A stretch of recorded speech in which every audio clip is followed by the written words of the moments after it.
Alam naman natin na 4 na po yung nakabinbing impeachment complaint laban po kay VP Sara. Sabi po nila parang nananakot, pwede po some posturing din ng pananakot sa mga kongresista. Ano pong palagay niyo po dito sa sinasabi niyang pananakot na taktika? Kaya siya nagdeklara na maaga. Again, yung pananakot, parte yan ng hindi siya kilala talaga. Katulad ng sinabi ni Congressman Erice, kahit daw mga civil society organizations na kaalyado niya, natatakot sa kanya. Siguro yung sense na for once, magkakaroon ang bansa ng isang politiko na hindi sa mold ng tradisyonal. Si BP Inday kasi speaks her mind out. Hindi siya, ako sa whole career ko, nasanay na ako sa mga politiko na paikot-ikot, ifo-fudge, you know, will not tell you directly. Ito, naninibago ako kasi napaka-direct at napaka-frontal yung, kung ano yung gusto niya sabihin, sasabihin niya sa'yo at hindi niya sinalagay sa isip yung di ba, yung repercussions. Yes, pero So dun sa tanong mo, Ricky, may 4 na, may humabol pa, di ba? Yes, 4 na kagabi, impeachment. Hindi ibig sabihin, pagdami ng impeachment, totoo lahat yung mga sinasabi. Ang binago niya yung arena. Kung dati, defendant siya ng impeachments. Ngayon, front runner siya sa 2028. Correct. So yung pagbabago ng terrain kung saan siya gagalaw ay malaking bagay dahil binibigyan niya ng signal ang mga politiko na magja-judge sa kanya na ako ay kandidato sa 2028. Ayun lang. Yan. Isang sinasabi ni Tikia dito is umupensa na siya. Kasi dati, tanggap lang siya ng tanggap eh. Diba? Tanggap lang siya ng tanggap ng atake. Talagang, sige, nagpa-api. Actually, nakita ko nga yung sinabi ni Corina Sanchez eh. Trending yun ngayon eh. Yung sinabi ni Corina Sanchez na ito is strong woman kasi tindi ng atake niya. Simula pa lang hanggang ngayon, ang atake niya. Pero ito, opensa to. Ganun ha? Parang ganun sinasabi ni Tikia. Ganun ha? In-impeach nyo ako ha, talagang ayaw ninyo. O sige, ha, tatakbo ko. Bahala kayo ngayon. Lintik lang ang walang ganti. Hindi ko sinasabi yun lang ang dahilan ni BP Sara Duterte. Ha? Hindi yan ang sinasabi ko. Nakita nyo naman doon sa video ko kahapon. Kung hindi nyo napanood yung kahapon, ako po, panoorin nyo po yung napakagandang video. Doon makikita mo talaga yung dahilan kung bakit tumakbo si BP Sara Duterte. Diba? Nakita mo talaga doon eh. Yung panawagan ng Diyos sa kanya, yung yung kanyang realization that she is responsible dahil tapahamak niya tayo kay Marcos. So talagang makikita mo yung kanyang motibo. Ito, para bagang bonus na lang ito. Dahil sige. Ano yung bonus dito? Yung pag-declare ng maaga. Yun yung bonus. Yung pagtakbo, alam na ng lahat ng tao yan. Next president na yan eh. Alam na yan ng tao. Kaya lang, inagahan niya yung pag-announce. Yan yung sinasabing pag-opensa doon sa kamera. Oy, mga tarantado kayo. Atake kayo ng atake sa akin ha. This time, it's my attack. Ano to? Tatakbo ko. Sino sa inyo ngayon ang mag-i-impeach sa akin? Subukan nyo. Subukan nyo. Kaya kayo mga congressman, nangangatog na yung mga animal na yan eh. May balita nga tayo, dami na hudyang umaatras eh. Talagang natakot na kasi, sabihin mo na may pera ka for 26, 27, 28. Kasi abot pa yun eh. May pera ka dahil pinirmahan niyang binigyan ka. Tapos may allotment ka. Pero after that, hindi naman doon natatapos ang karir mo eh. 'Di ba? Tuloy-tuloy ka pa at tuloy-tuloy pa yung pamilya mo. 'Di ba? Kaya delicates talaga 'yan. Hindi ibig sabihin kung kandidato ka, tuloyan mo yan.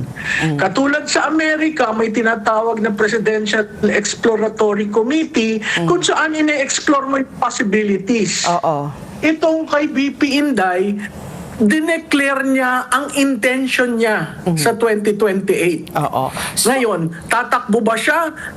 Depende sa numero, di ba? Depende kung alam naman natin siya, wala siyang partido, wala siyang pondo, hindi kanya ang COMELEC, wala siyang tao sa baba.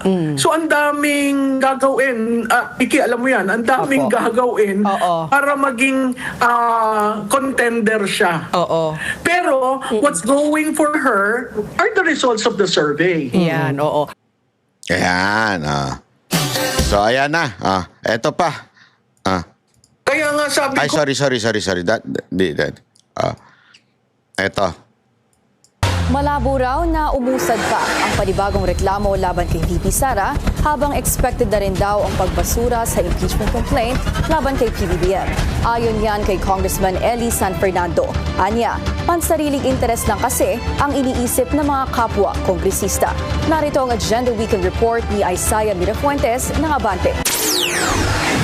Sa 2028 national elections na nakatuon ng pansin ng ilang mga mambabatas. Ito ang pananaw ni Kamanggagawa Party List Representative Eli San Fernando. Kaya anya, naniniwala siya na hindi lulusot sa plenaryo ng Kamara ang impeachment complaint laban kay Vice President Sara Duterte. I'm not a member of the Committee on Justice, but tingin ko lulusot yan sa Committee on Justice at aabot sa plenaryo yan. Pero pagdating sa plenaryo, ang aking tansya ay hindi makakakuha yan ng 1/3 na Hindi ho ito Duterte supporter, di ba? Kita nyo naman, dati binanatan ko pa ito. Hindi ho ito Duterte supporter. Sa matter of fact, may mga hirit to against VP Sara Duterte. Pero nare-realize niya na, tangina, mukhang malabo na. suporta mula sa members of the House. Dahil lahat ay nag-iisip na ng kanilang mga political career sa 2028. May mga nag-iisip na niyan. At yung iba ay marahil na nawalan ng amor o hindi na naging ganun kataas yung kumpiyansa.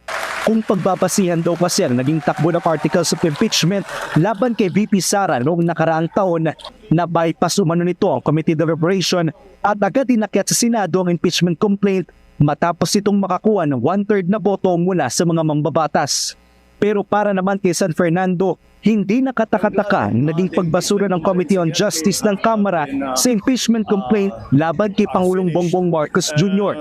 Dahil anya, wala talagang balak ang mga mambabatas na paggalawin ito at sumailalim pa sa impeachment trial.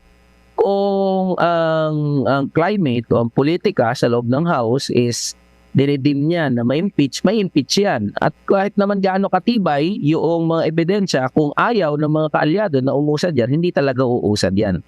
Yun yung nature ng impeachment process. Tinawag rin niyang drama at ingay lang ang mga impeachment complaint na inihangin sa Kamara dahil ang lahat ng ito ay para lang daw sa politika at pansariling interes. Nakakalungkot lang kasi dahil dito sa usapin ng politika, naiiwanan din yung iba pang mahalagang trabaho ng Kongreso. At yun yung mga Alam mo, kasi yan ang una mong birahin. Ikaw may pabira-bira ka pa kay Bato na nagtatago dati. O una mong birahin yung sarili mong lungga, yung sarili mong bahay.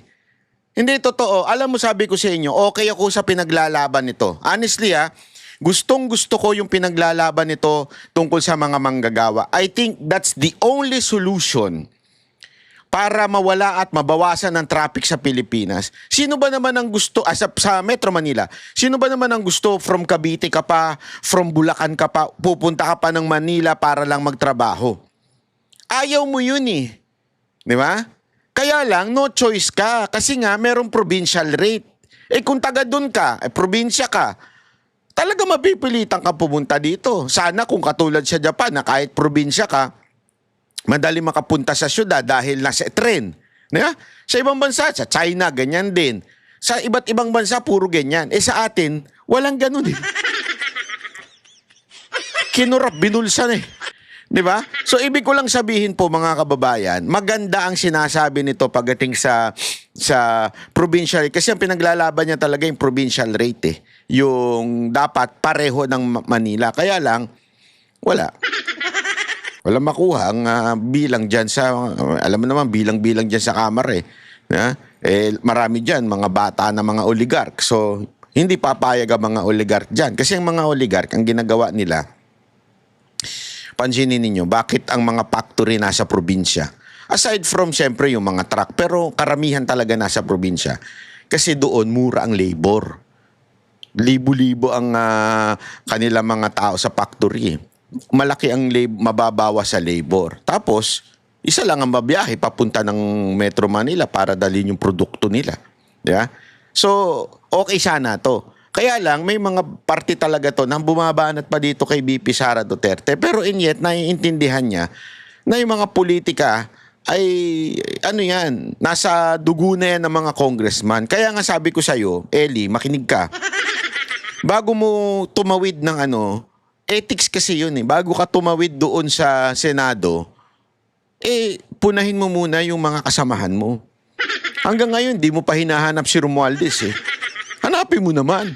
Si Bato, hanap ka ng hanap. Si Romualdez, di mo hinahanap. Ba't ganun?